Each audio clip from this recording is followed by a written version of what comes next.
आप सभी को जामुन का पेड़ मैंने ऑनलाइन कक्षा में जूम ऐप से पढ़ाया था। स्क्रीन पे आप देख रहे हैं अभ्यास पाठ के साथ। बेचारा जामुन का पेड़ कितना फलदार था और इसकी जामुनें, पहला प्रश्न है, कितनी रसीली होती थी। ये तो वक्तव्य है, उसके आधार पर प्रश्न है कि ये संवाद कहानी के किस प्रसंग में आए। ख है, इससे लोगों की कैसी मानसिकता का पता चलता है। तो पहली बात कि ये संवाद कहानी के किस प्रसंग में आए, इस पर चर्चा करते हैं। भाई जब जो अहाता था ना सचिवालय का, सेक्रेटरीट का जो अहाता था यानी लान था, उसमें एक रात तेज आंधी आई और आंधी से वहाँ पर वर्षा और तेज आंधी आई, जिससे एक जामुन का पेड़ गिर गया और उसके नीचे एक आदमी दब गया। और सुबह लोगों की जब वहाँ लोग इकट्ठा हुए, भीड़ जमी, तो उस समय का ये प्रसंग है ना, कि बेचारा जामुन का पेड़ था, कितना फलदार था और इसकी जामुनें कितनी रसीली होती। उस समय ये बात लोग कह रहे थे कि जामुन का पेड़ कितना रसीला था, ऐसा प्रसंग आया था ना। ऐसे ही लिखना आपको प्रश्नों के उत्तर अपने से। इससे लोगों की कैसी मानसिकता का पता चलता है, ये बताना है। तो भाई साफ है, इससे लोगों की संवेदनहीनता और कामटालू प्रवृत्ति। संवेदनहीन इसलिए कि व्यक्ति दबा है और फाइलें सरकार है, इधर उधर की बातें कर रहे हैं कि जामुन का पेड़ रसीला है, जामुन का पेड़ को नहीं काटना चाहिए, इस तरह की बातें। इनकी मानसिकता बिल्कुल स्वार्थपरता की है, स्वार्थी व्यक्ति हैं, संवेदनहीन है, करुणा और दया का अभाव है इनमें, स्वयं अपने विवेक से कार्य करने की क्षमता नहीं है, स्वविवेक नहीं है, अथवा है भी तो उसका इस्तेमाल नहीं करना चाहते, आलसी प्रवृत्ति के लोग हैं। ऐसी मानसिकता का पता चलता है। कर लेंगे। दबा हुआ व्यक्ति। दूसरा प्रश्न देखना, एक कवि है, यह बात कैसे पता चली और इस जानकारी का फाइल की यात्रा पर क्या असर पड़ा। भाई दबा हुआ आदमी एक कवि है, ये तब पता चला सेक्रेटरीट के लान में यानी सचिवालय के अहाते में जो जामुन का पेड़ आधी रात की आंधी में गिरा हुआ था, उसके नीचे एक आदमी दबा था। उसे बचाने के लिए जब सरकारी फाइलें बनी, इस विभाग से उस विभाग चक्कर काटने लगी, तो माली ने उस आदमी को हौसला देते उसे खिचड़ी खिलाई और कहा कि उसका मामला ऊपर तक पहुंच गया है। तब उस व्यक्ति ने मशहूर शायर एक गालिब थे, उनका एक शायर बोला, क्या कहा कि ये तो माना कि तगा फुल न करोगे लेकिन खाक हो जाएंगे हम तुमको खबर होने तक। तगा फुल मतलब क्या, उपेक्षा करना, मना करना, इनकार करना। ये तो माना कि तगा फुल ना करोगे, कह रहा है वो कि मैं तो मान लिया कि आप इनकार नहीं करोगे, उपेक्षा नहीं मेरी करोगे, लेकिन जब तक आप मेरा ख्याल करोगे तब तक हम मिट चुके होंगे, ऐसा इसका अर्थ है।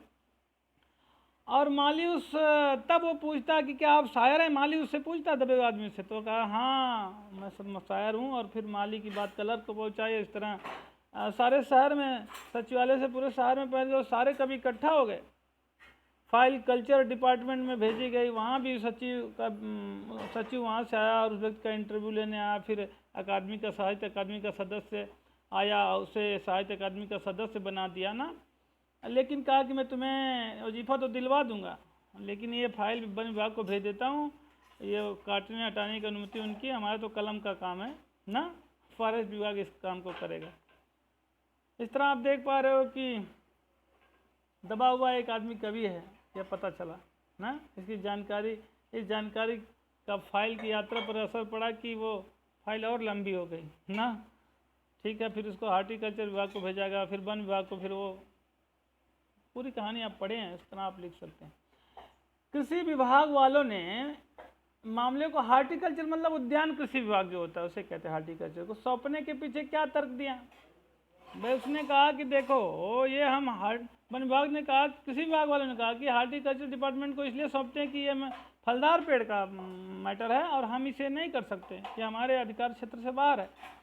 और जो चूँकि हम एग्रीकल्चर डिपार्टमेंट से, कृषि से हैं, जो खेती बाड़ी के मामलों और फसलों का फैसला करते हैं, तो जामुन का पेड़ चूँकि एक फलदार पेड़ है, इसलिए इसे हार्टिकल्चर डिपार्टमेंट यानी उद्यान कृषि विभाग को भेजा जाता है।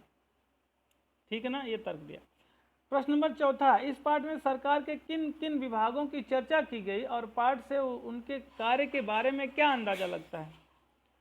तो भैया देख लो, बहुत सारा विभागों की चर्चा की गई। पहले तो व्यापार विभाग आया, इस काम के देश में होने वाले व्यापार संबंधित उसने कहा कि भाई व्यापार विभाग वालों ने फिर एग्रीकल्चर विभाग आपने देखा, जो कृषि से, खेती बाड़ी से और फसलों से संबंधित अपने विभाग को संबंधित है वो।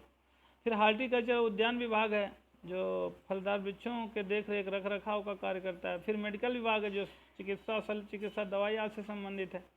कल्चरल विभाग देखा, जिसका संबंध कला, संस्कृत, साहित्य आदि से है। फॉरेस्ट विभाग देखा, जिसका संबंध जंगल के पेड़ों और वन विभाग वनस्पतियों से है। और आपने विदेश विभाग भी देखा, इसका कार्य विदेशी राज्यों से संबंध बनाना और तमाम संचार आदि स्थापित करना है। तो कितने विभाग देख लिए इस व्यापार विभाग, एग्रीकल्चर, हार्टिकल्चर, मेडिकल, कल्चरल विभाग, फॉरेस्ट विभाग, विदेश विभाग, तमाम विभाग आपने इस पार्ट में देखा। और इससे पता चलता है कि किसी भी विभाग में संवेदना नहीं है उनके। क्या अंदाज़ा लगा सकते हैं आप? किसी विभाग के कर्मचारी में कोई संवेदनशीलता नहीं है। हर एक विभाग अपनी जिम्मेदारी से बचना चाहता है और सभी काम टालू प्रवृत्ति के हैं, अपना कार्य दूसरे पर डालना चाहते हैं, स्वविवेक से कोई कार्य नहीं लेना चाहते हैं। ठीक है, अब देखिए पाठ के आसपास कुछ प्रश्न है। पहला प्रश्न देखिए पाठ के आसपास वालों में से, कहानी के 2 प्रसंग ऐसे हैं जहाँ लोग पेड़ के नीचे दबे आदमी को निकालने के लिए कटिबद्ध होते हैं, थोड़ा तैयार होते हैं। और ऐसा कब कब होता है, और लोगों का यह संकल्प दोनों बार किस तरह से विफल हो जाता है, किस वजह से भंग हो जाता है। तो एक तो पहली बार जो पहले दिन माली ने कहा कि जमा हुई भीड़ तैयार हो गई, माली ने कहा चलो इसको निकालते हैं, तो सब मिलकर जोर लगाते हैं। उस समय तब तक सुपरिटेंडेंट आ गया, बोला ठहरो, मैं अंडर सेक्रेटरी से पूछ लेता हूँ। और बस मामला खत्म हो जाता है, वहीं रुक जाता है, भंग पहला पड़ जाता है। और दूसरा जब प्रसंग आता है दोपहर के भोजन के समय, दबे हुए व्यक्ति को बाहर निकालने के लिए फाइल कार्यालय में घूम रहे थे, तो कुछ जो मंचले यानी मनबर टाइप के कलर के, जो अपने हुक्मरानों के कहने नहीं मानते, उसको मंचला कहा। उन्होंने कहा ये फाइलों का काम चलता रहेगा, चलो हम लोग इसको उठाते हैं। बिना फैसले के इंतजार किए स्वयं पेड़ को हटा देना चाहते हैं। उसी समय फिर सुपरिटेंडेंट फाइल लेके भागा आ जाता है और कहता कि ओ किसी विभाग के अधीन आने वाले इस पेड़ को हम व्यापार विभाग से संबंधित इसलिए नहीं काट सकते। और फिर दोबारा भी वो जो संकल्प है वो भंग हो जाता है। इस तरह आप देख पा रहे हो कि 2 बार प्रयास तो किया गया, लेकिन किसी ने आके व्यवधान डाला, ये मेरे विभाग का नहीं है, मैं अगले विभाग को सूचना दे देता हूँ, हमारे अधिकार क्षेत्र से बाहर है, ऐसा। दूसरा प्रश्न है, यह कहना कहाँ तक तर्क संगत है या युक्ति संगत है कि इस कहानी में हास्य के साथ साथ करुणा की भी अंतर्धारा है। आप अपने उत्तर में इसके पक्ष में तर्क दे। भाई कहना बहुत आसान है, देखो आप कहानी हास्य के साथ साथ करुणा की भी तो इसमें बात है। जैसे व्यक्ति पेड़ के नीचे दबा है और चारों तरफ भीड़ है, लेकिन उसमें किसी को दया नहीं आ रही है, जबकि देखने दया का ही पात्र है वो व्यक्ति। दबे हुए व्यक्ति को बचाने का प्रयास नहीं होता। क्लर्क, अधिकारी, विभाग के सब जो कर्मचारी हैं, बड़े से बड़ा, छोटा से छोटा, उनकी जो हरकतें हैं वो गैर जिम्मेदाराना है और हास्य के साथ करुणा को जगाती है। कहानी फाइल चलती रहती है, माली ही दया करके उसको खाना देता है। बाकी कुछ लोग तो उसको प्लास्टिक सर्जरी से जोड़ने की बात तक कह देते हैं, आधा काट के निकाल दो पार्ट्स। कुछ क्लर्क, उसमें एक क्लर्क देता है ना हिदायत।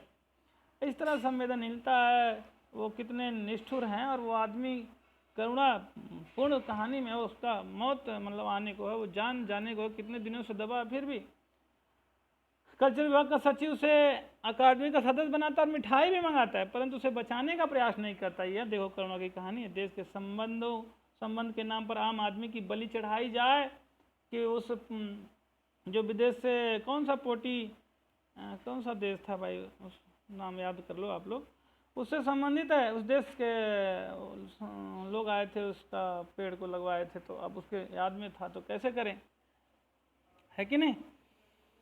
तो आप देख पा रहे हो कि ऐसी सभी घटनाएं आदमी की बलि चढ़ाई जाएगी, क्योंकि विदेश से संबंधित है। विदेश विभाग के लोग, विदेश के लोग नाराज हो जाएंगे, वहाँ के लोग नाराज हो जाएंगे। तो कह रहा है कि उस देश से हमारे प्रदेश को बहुत आमदनी हो रही है, इनकम हो रहा है, तो एक व्यक्ति को बलि चढ़ा देंगे, कोई फर्क नहीं पड़ता। इस तरह की मानसिकता, ये सभी घटनाएं करुणा को ही तो बखान करती हैं। तीसरा देखो, यदि आप माली की जगह पर होते, यदि आपसे पूछ रहा है, तो हुकूमत के यानी जो शासनादेश है, शासन के लोग हैं, के फैसले का इंतजार करते हैं नहीं? अगर हाँ तो क्यों, और नहीं तो क्यों? भाई देखो, यदि आप माली होते अथवा हम माली होते तो उसके स्थान पर क्या करते? हम जो अपने अधिकारी हैं, जो अपना शासन है, उसके फैसले का इंतजार नहीं करते। भाई पहला काम है हमें किसी का जान बचाना। अब हम पहले उसकी जान बचाएं, फिर फाइल का कार्य तो चलता रहेगा ना, जो भी होगा देखा जाएगा। कानून और हुकूमत के फैसले से ज़्यादा आवश्यक क्या है कि हम किसी की जान बचाएं? तो सबसे पहले वही किया जाना चाहिए। और इसमें सारे लोगों के बीच औपचारिकता के चलते एक व्यक्ति की जान चली जाती है, ये मनुष्यता के नाम पर कलंक है। इसमें मानवीयता का अभाव दिखता है। तो यदि आप में थोड़े भी मानव है और मानवीय गुण है तो आप निसंदेह ऐसा करेंगे कि पहले उस मालिक की जान बचाएंगे, फिर जो विभागीय कार्य होते रहेंगे, अथवा उसमें कोई खास कार्य भी नहीं विभागीय, सब एक दूसरे। हालांकि ये तो हास्य व्यंग है जिसमें थोड़ा अतिशयोक्ति जरूर है, पहले एक लेसन में लिखा गया तो आप भी समझ पा रहे हैं। फिर कह रहा शीर्षक सुझाइए, कहानी के वैकल्पिक शीर्षक सुझाएं। निम्नलिखित बिंदुओं को ध्यान में रखकर शीर्षक गढ़े जा सकते हैं। तो गढ़ लीजिए भाई एक आध शीर्षक। भाई कहानी का वैकल्पिक शीर्षक भी आप अपने मन से लिख सकते हैं। जैसे कहानी में तो आपने देखा बार बार फाइल का जिक्र हो रहा है कि फाइल वहाँ चली गई, उस विभाग को चली गई, तो आप फाइलों का संसार लिख सकते हो, अथवा फाइल लिख सकते हो। अब वो दफ्तरों में चक्कर काट रही तो दफ्तरों का चक्कर लगाना ऐसा लिख देते हो। फाइल का दफ्तरों का चक्कर लगाना ऐसा शीर्षक लिख सकते हो। अथवा वो दबा हुआ आदमी जो 3 दिनों से दबा, उसको दया करके आप एक ऐसा भी कातर इंसान, बेचारा इंसान, करुणापूर्ण इंसान है ना, अच्छा बुरी स्थिति में फंसा इंसान, ऐसा शीर्षक भी दे सकते हो। आप शीर्षक देने के लिए स्वतंत्र हो, अपने से शीर्षक सुझाइए, ठीक है। भाषा की बात कर लें, दिया है ना भाषा की बात। तो अब किस आधार पर शीर्षक मैंने सुझाया, नीचे तो दिया गया है। कहानी में बार बार फाइल का जिक्र हुआ तो फाइल नाम दे सकते हैं। फाइल पूर्ण होने की बात कही गई है, तो दफ्तर का चक्कर लगा रही फाइल, तो दफ्तर का चक्कर लगाना है। दफ्तर की विवेकहीन कार्यप्रणाली, ऐसा नाम दे सकते हैं। फिर कहानी का मुख्य पात्र उसकी विवेकहीनता का शिकार हो जाता है, तो बेचारा जो इंसान है, जो शायरी बोलता है, उसके बारे में लिख सकते हैं। मुसीबत में फंसा इंसान, मौत और जीवन से जूझता इंसान, ऐसा कुछ भी शीर्षक आप दे सकते हैं। भाषा की बात देखो। प्रश्न 1, दिए गए नीचे अंग्रेजी शब्दों के हिंदी प्रयोग लिखिए। तो बड़ा आसान है, इसमें कुछ कठिन नहीं है। क्या है अर्जेंट मतलब क्या होता है? आवश्यक ना। फॉरेस्ट मतलब क्या होता है? जंगल। डिपार्टमेंट मतलब विभाग। मेंबर मतलब सदस्य। डिप्टी सेक्रेटरी मतलब उप सचिव। चीफ सेक्रेटरी मतलब मुख्य सचिव, है कि नहीं। मिनिस्टर मतलब मंत्री। अंडर सेक्रेटरी मतलब अवर सचिव। हार्टिकल्चर मतलब उद्यान विभाग, उद्यान कृषि विभाग। डिपार्टमेंट मतलब विभाग होता है। एग्रीकल्चर डिपार्टमेंट मतलब कृषि विभाग। कोई कठिन शब्द नहीं, आप आसानी से कर सकते हो। प्रश्न नंबर 2 देखो। इसकी चर्चा शहर में फैल गई और शाम तक गली गली से सार जमा होने शुरू हो गए। यह एक संयुक्त वाक्य है। इसमें 2 स्वतंत्र वाक्यों को समान अधिकरण समुच्चय बोधक शब्द और से जोड़ा गया है। संयुक्त वाक्य को इस प्रकार सरल वाक्य में बदला जा सकता है, जैसे इसकी चर्चा शहर में फैलते ही शाम तक गली गली से सार जमा होने शुरू हो गए। तेरा पाठ में ऐसे आए 4-5 संयुक्त वाक्यों को चुनिए और उन्हें सरल वाक्यों में रूपांतरित करिए, नहीं बदल दीजिए। साक्षात्कार अपने आप में एक विधा है। जामुन के पेड़ के नीचे दबे।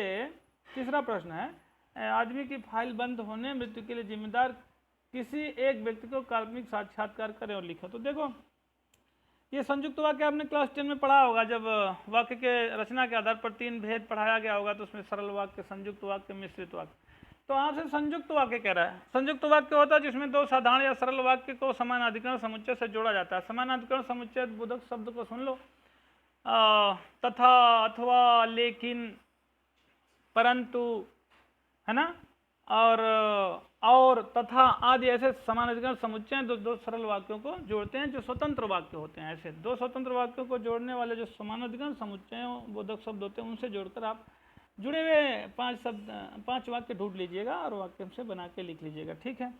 कहो तो एक आध एग्जाम्पल मैं दे दूं, जैसे जामुन का पेड़ चूंकि एक फलदार पेड़ है, इसलिए यह पेड़ हार्टिकल्चर डिपार्टमेंट के अंतर्गत आता है, ठीक है ना।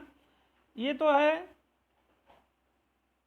संयुक्त वाक्य, लेकिन एक फलदार पेड़ होने के कारण जामुन हार्टिकल्चर डिपार्टमेंट के अंतर्गत आता है। एक एग्जाम्पल मैंने आपको दे दिया, एक आधा और ले लो। जैसे कहा कि हम इस मामले को हार्टिकल्चर डिपार्टमेंट के हवाले कर रहे हैं क्योंकि यह एक फलदार पेड़ का मामला है। तो भाई फलदार पेड़ और फलदार पेड़ का मामला होने के कारण हम इसे हार्टिकल्चर डिपार्टमेंट के हवाले कर रहे हैं, ये उसका सरल वाक्य हो गया। ठीक है ना। ऐसे और देख लो, उसके लिए हमने फॉरेस्ट डिपार्टमेंट को लिख दिया है और अर्जेंट लिखा है, तो इसके लिए हमने फॉरेस्ट डिपार्टमेंट को अर्जेंट लिख दिया है, उसका सरल रूपांतरण हो गया सरल वाक्य में। ठीक है, तो आप समझ पाए होंगे। इसी तरह आप अपने से भी कर सकते हैं। आप पहले जाके आप संयुक्त वाक्य, सरल वाक्य और मिश्रित वाक्य का अध्ययन करें, फिर समान अधिकृत समुच्चय से जुड़े हुए संयुक्त वाक्यों को ढूंढें और फिर उसे सरल वाक्य में कन्वर्ट करें। ठीक है। तीसरा जो प्रश्न है साक्षात्कार से संबंधित, उस पर हम लोग आते हैं। उसे देखिए, साक्षात्कार अपने आप में एक विधा है। जामुन के पेड़ के नीचे दबे के फाइल बंद होने की मृत्यु के लिए जिम्मेदार है व्यक्ति के एक काल्पनिक साक्षात्कार, मतलब वास्तविक नहीं, कोई तो वैसी कहानी है नहीं, तो आप कल्पना करके साक्षात करिए। तो जैसे मान लो कोई संवाददाता आएगा, पूछेगा भाई आदमी मर गया, कोई प्रेस विभाग से पत्रकार आएगा, तो जब पूछेगा तो वो कहेगा कि आप आज आपके कार्यालय में जो घटना घटित हुई उसके लिए कौन जिम्मेदार है, कैसे मर गया आदमी? तो चीफ सेक्रेटरी आएगा, बोलेगा इसके लिए कृषि और उद्यान विभाग जिम्मेदार है, क्योंकि उन्होंने काटा नहीं पेड़ को, उसको निकाला नहीं। फिर संवाददाता कहेगा क्यों इतने दिन से दबे हुए आदमी के लिए आप क्या कर रहे थे? तो फिर चीफ सेक्रेटरी बोलेगा जी हमने तो पहले ही फाइल तैयार करके आगे भेज दिया, ऐसा बोलेगा। फिर संवाददाता कहेगा क्या आदमी को बचाने के लिए फाइल तैयार करना उचित कार्यवाही थी? तो चीफ सेक्रेटरी बोलेगा ना कि अरे भाई ये तो कार्यालय का आवश्यक नियम है और औपचारिकता को पूरा करना ही पड़ता है, इस प्रकार साक्षात्कार को आगे और बढ़ाया जा सकता है। फिर दूसरे विभाग का कोई आएगा, उससे पूछेंगे भाई आपने क्यों नहीं जल्दी करा? आपको मान लो व्यापार विभाग वालों को में निर्ममता थी, निर्दयता थी, तो आप लोग जो माली थे, क्लर्क थे, आप तो कर सकते थे। तो वो कहेंगे सर हम लोग तो प्रयास कर रहे थे लेकिन हमारे चीफ सेक्रेटरी ने रोक दिया। इस तरह आप संवाद को तैयार कर सकते हैं। ठीक है, और संवाद के लिए मैंने आपको भेजा भी है, उस तरह संवाद लेखन काल्पनिक रूप से भी आप कर सकते हो और अपने से भी कहानी गढ़ के कर सकते हो। ठीक है, फिर जो शब्दार्थ हैं पाठ में आए उसे आप याद कर लो, जैसे झक्कड़, आंधी, रुआसा माने रोनी, रुआसा वाली रोनी रोनी वाली सूरत, जैसे रोए कोई, ताजुब मतलब आश्चर्य, हार्टिकल्चर माने उद्यान कृषि, एग्रीकल्चर कृषि, तगाफुल मतलब होता है विलम्ब, देर या उपेक्षा। ठीक है ना, तो आप समझ पाए होंगे कि ये पूरा जो अभ्यास प्रश्न है इस पर मैंने अभी चर्चा की इस वीडियो में। आज बस इतना ही, फिर किसी नेक्स्ट वीडियो में अगले लेसन के अभ्यास के साथ, तब तक आप इसे तैयार करिए, लिखिए। Thank you.